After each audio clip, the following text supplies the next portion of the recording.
Assalamualaikum warahmatullahi wabarakatuh. Pada pertemuan kali ini, kita akan membahas materi tentang sistem pernafasan pada manusia.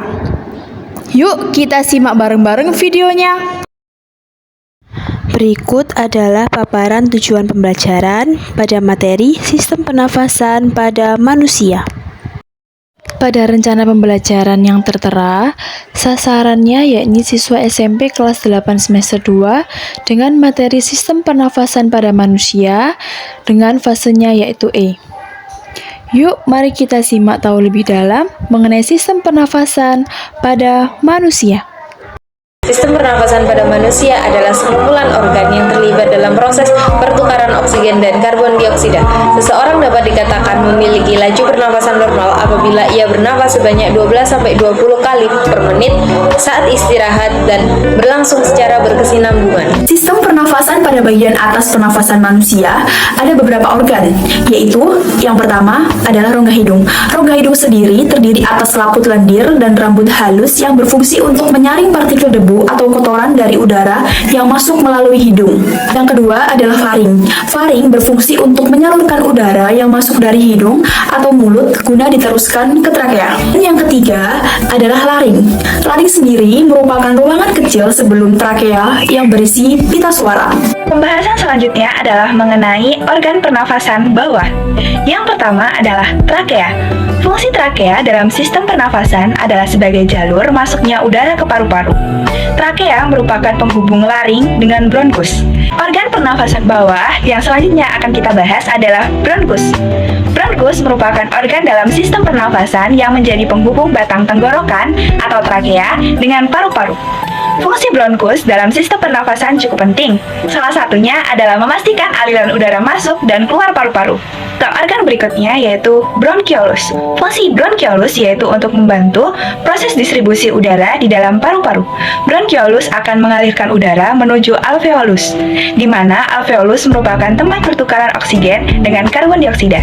Pernafasan bawah yang terakhir adalah alveolus. Alveolus berfungsi untuk mengambil oksigen yang masuk ke tubuh dan melepaskan karbon dioksida.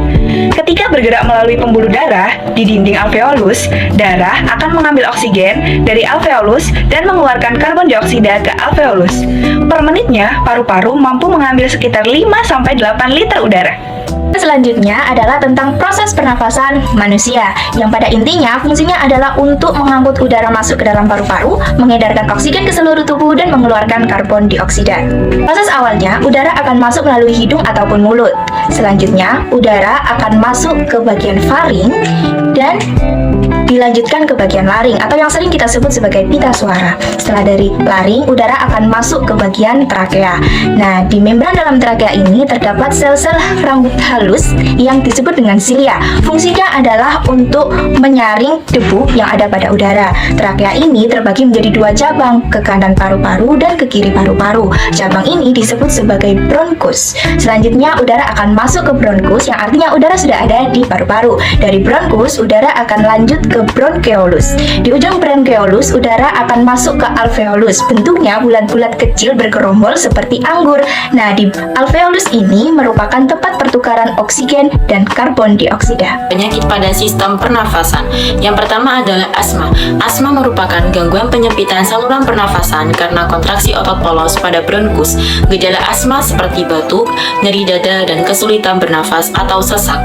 Dan yang kedua adalah influenza. Influenza yaitu infeksi ortomyxovirus peradangan selaput mukosa di saluran pernafasan. Gejala influenza seperti demam, sakit tenggorokan, dan hidung meler. Pneumonia.